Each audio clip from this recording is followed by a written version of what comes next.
Beware the bearers of false gifts and their broken promises. Much pain, but still time. Believe. There is good out there. We oppose deception. Conduit closing.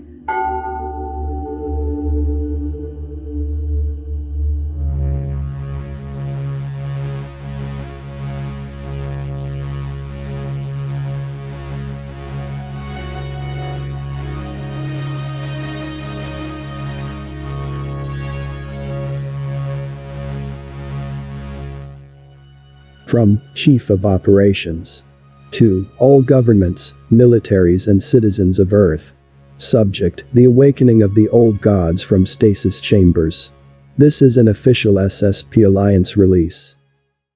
To combat counterintelligence campaigns, we are releasing a series of briefings, straight from our highest-ranking officers without intermediaries.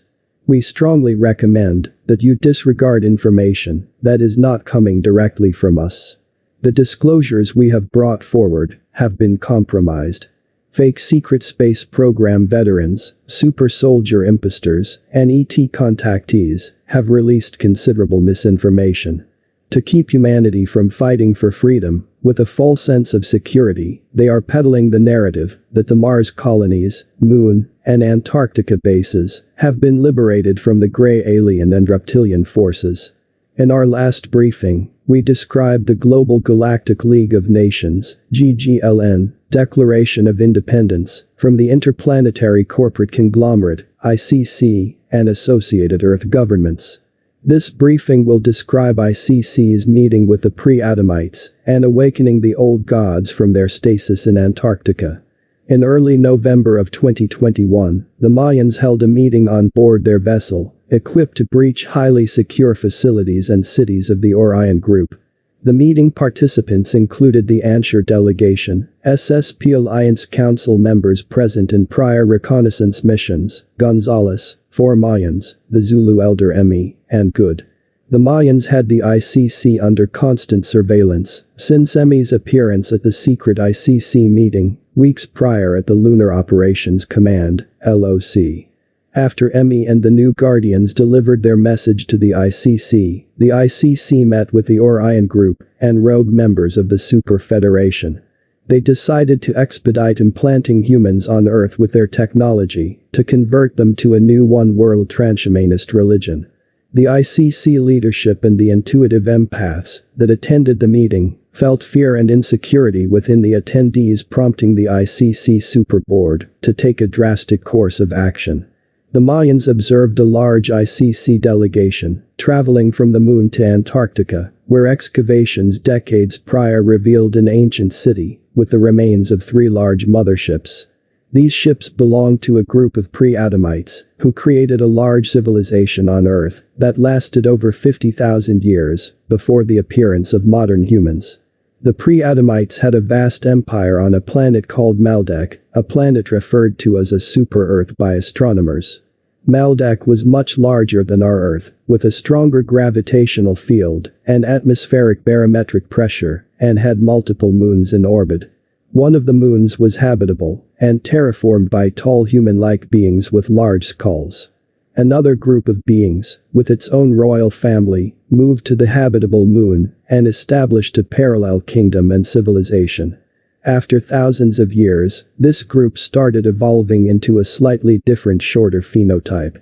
These 2 warlike civilizations had a dispute over resources with other civilizations in our local stellar neighborhood. Subsequently, they decided to hijack an ancient defense grid that surrounded and protected our local stellar cluster. The ancient builder race built this defense grid at least 2 billion years prior. We know very little about the ancient builder race, whose ruins have been discovered in many star systems, including ours, with a defense grid to protect the developing civilization from outside interference. The ancient builder race created the defense grid, with millions of hollowed-out moons and minor planets. Offensive and defensive technologies were placed within moon-sized ships and strategically placed around the local stellar neighborhood. They used powerful electrogravitational engines to pull time-space into a singularity connected to the cosmic web.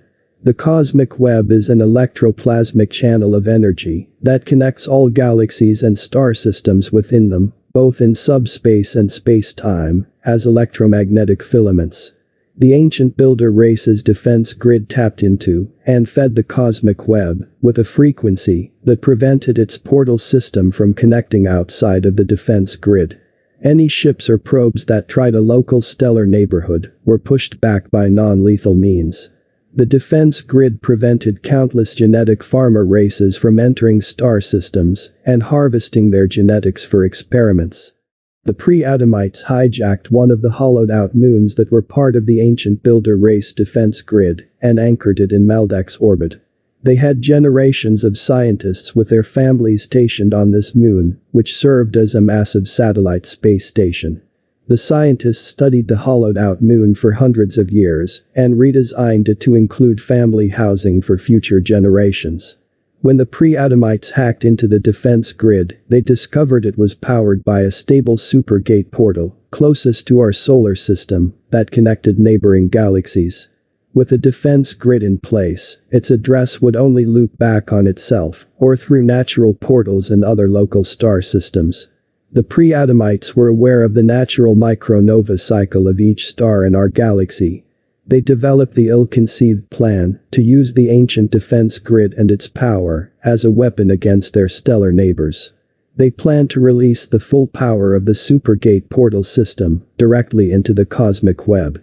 By synchronizing the release pulse timing to the rhythm of the cosmic web, they would force their target solar system into a micronova event, which would destroy the unprepared civilization. Approximately 500,000 years ago, the pre-Adamites executed their plan precisely at the wrong moment, causing their star to burst into a micronova and emit giant electrical bolts, which destroyed their home planet Maldek. Maldek exploded across the entire star system, sending fragments out past the Oort cloud. The explosion devastated Maldek's moons and shifted them into new orbits around their star. The hollowed-out moon space station with pre-Adamite scientists was thrown out of orbit and hurled towards the inner solar system.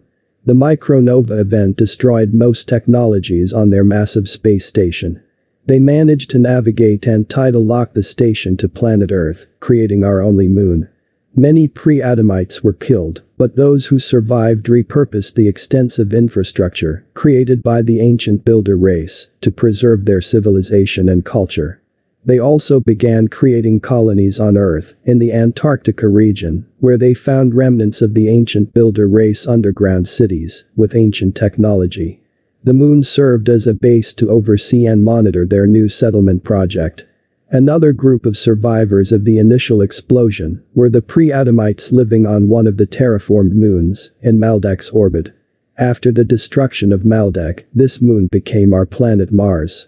On the official NASA pictures, you can see that one side of Mars was subjected to extensive meteorite showers, while the other is intact. On Mars, the pre-Adamite civilization was desperate and struggled to survive due to the dissipating atmosphere.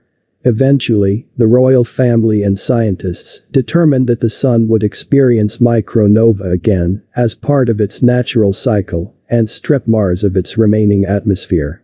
The pre-Adamites on Mars decided to flee to Earth with their last 3 working motherships immediately before the solar event.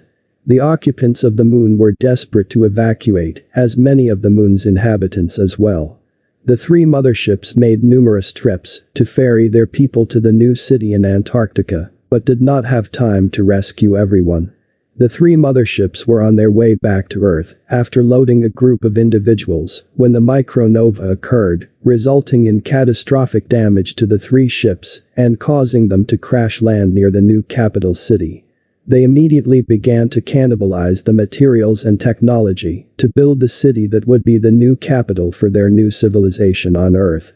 After thousands of years, they built a new capital city on top of the ancient builder race ruins and developed a beautiful foundation for a new civilization. One of the consequences of the pre-Adamites hacking into and using the ancient defense grid as a weapon was the total collapse of the grid. At that point, extraterrestrial races could enter the space that was quarantined for over 2 billion years. We refer to many of these as genetic pharma races because most of them were master geneticists and would interfere in planet's natural development and ascension. Other extraterrestrial groups were more interested in engaging previously untapped star systems in trade and commerce. Eventually, both groups were forced to join a super federation group that oversees and enforces cosmic law and trade disputes within this galaxy. The pre-Adamites were already engaged in genetic experiments on their home planet for hundreds of generations and mixed their genes with various beings from Maldek. When they arrived on Earth, they continued their genetic experiments, splicing their DNA with other ET groups to create different engineered slaves. They began to trade with several new genetic pharma races. They acquired even more advanced genetic engineering methods and technologies, promised by their new trade partners, the Orion Group, to benefit their civilization. The pre-Adamites built out their civilization for over 50,000 years and were very successful on Earth. The new technologies they obtained from the Orion Group advanced the pre-Adamite civilization faster than they imagined. Once their scientists had developed and accepted the new nanotechnologies implants, they converted to the Orion Group religion. They didn't realize that introducing these new technologies would end the pre-Adamite civilization. Those with implants who converted to the Orion Group religion forced the implants and the new religion on others who wanted to preserve the pre-Adamite legacy and way of life. A civil war erupted due to the division, causing chaos. At the same time, they started suffering from the end times madness and highly irrational behaviors caused by the solar energies. Under normal circumstances, they would not have missed the changes in the solar energies, which negatively affected their health and consciousness. They would have prepared and protected themselves. However, pre-Adamites were preoccupied with the unrest and under the influence of nanites that they failed to realize the imminent solar event. When the solar event occurred, it tilted the Earth 30 degrees and then tilted most of the way back, moving Antarctica from a somewhat temperate region directly to the South Pole.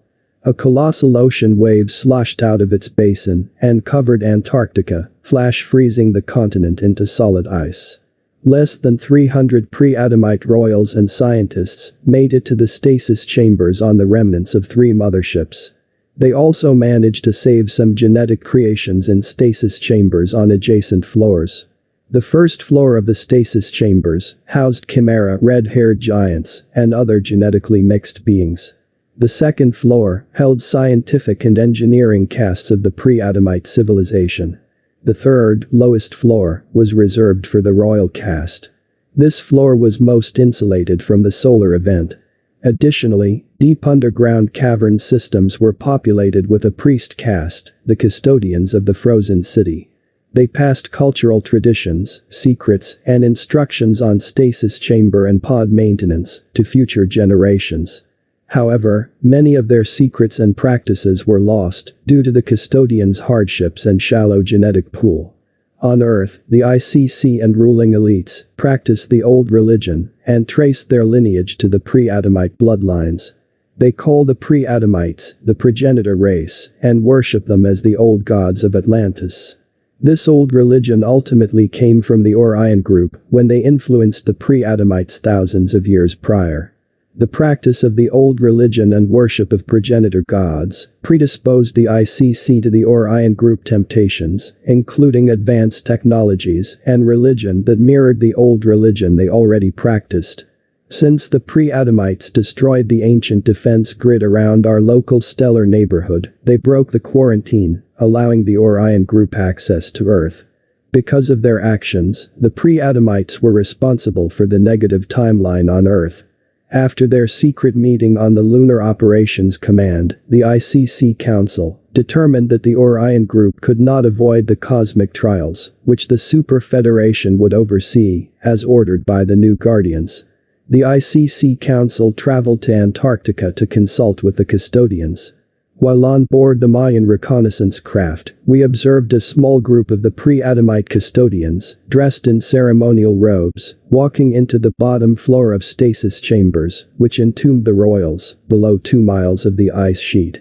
The custodians dropped yellow and red flower petals on the floor as the beating of small drums echoed throughout the walls of the old mothership. The ICC Council leadership entered the large room in single file, dressed in red hooded robes. One of the custodians held a young woman, under the influence of a drug or in a trance. The custodian came to the foot of one of the stasis pods. The ICC handed the custodian a young woman, whom he sacrificed with an ornate knife. He then turned and placed a long metal rod through several metal hoops that connected to levers. The metal rod joined all of the levers. Once he pulled one lever, all the levers moved simultaneously, opening the stasis chambers, which separated and split in half. The frosty cold mist started emanating out of the individual pods. After a few minutes, we heard moans and saw movement through the misty fog coming out of the stasis pods. One by one, pre-Adamite beings emerged out of the pods, soaking wet, covered in slime, and shivering as if they were suffering from hypothermia. The custodian spoke to the newly awoken, very confused royalty. After a short discussion, the confusion of the freshly awoken pre-Adamites turned to shock and absolute fear. After a short conversation with the royals, one of the custodians turned to the ICC Council and said, "What have we done? We should not have awakened them." The custodians explained that much of their oral and other traditions were lost, including when to awaken the royal class.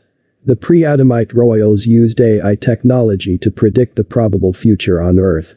They saw that humanity would most likely choose the negative timeline, which would allow them to escape judgment from the Super Federation.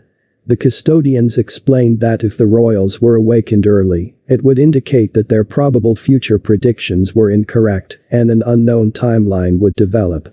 They said the royals were not supposed to be awakened until after the next solar event. At this point, Emmy, the Zulu elder on board the Mayan craft, took a deep breath and said, "It is time." Emmy then teleported down to the deck of the pre-Adamite mothership. The newly awoken pre-Adamites began to yell out angrily to the custodians and ICC Council, while pointing and shaking their fists. Emmy then started speaking the pre-Adamite language, and suddenly another being appeared in the room.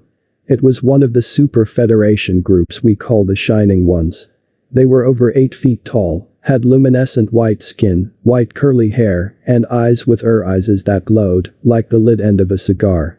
One of the Shining Ones pulled a large scroll out of its belt and started reading. As it read, each word boomed and echoed through the old mothership, causing the pre-Adamites, the custodians, and the ICC Council to drop to their knees with their hands over their ears. Emmy was the only one on his feet, dancing around with a huge smile on his face. When the Shining One finished reading the scroll, Emmy yelled, "It's done," and then called out in a loud tribal scream, dropping to the floor on both knees, clapping his hands in front of him. The custodians and pre-Adamite royalty began scurrying and running away from hundreds of small blue orbs that entered the room. Some of the orbs passed through the ceiling to the other stasis chamber floors.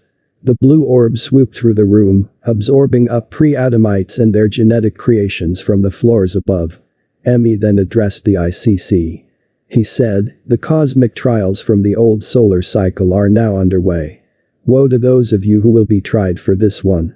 He then turned to the body of the sacrificed woman on the floor and said, "I cannot find a semblance of compassion or sanity on this planet.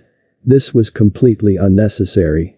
He bent over and extended his hand over the body of the sacrificed woman, who came to life. She stood up and looked around the room, and then back at Emmy, who smiled, took her hand, and then vanished from the deck of the ancient mothership, leaving the ICC completely slack-jawed at what they had just witnessed. At this point, the Ansher began hugging and celebrating, and then turned to the SSP Alliance Council, and told us that as scary as this timeline appeared, everything was on course for the most optimal timeline and future for our planet. For the first time, humanity is in charge of the timeline decisions. The choice humans make and the timeline we choose will define the solar event and the trials themselves. Goode described one of his remote viewings, while serving in the 20 and Back program on Solar Warden, regarding a solar flash. He described a plasma flash emanating from the sun and hitting the earth. All positively oriented people came together, holding hands and happily singing. All negative people looked like they were falling backward from Earth and disappearing. The pre-Adamite set humanity on a negative timeline, but the choice is now ours, to repeat the negative timeline cycle, or choose freedom in a positive timeline. The new Guardians, the Federation of Local Planets, and the Super Federation are doing their part to help us, but our collective dictates their actions. They are waiting to see if we will stand up and refuse the current enslavement, or if we will collapse under our trauma, falling into another negative cycle. Be patient, be strong, stand up. We are in this together. This is Goode, and this has been an official Secret Space Program Alliance update. For more updates, go to ascensionworks.tv.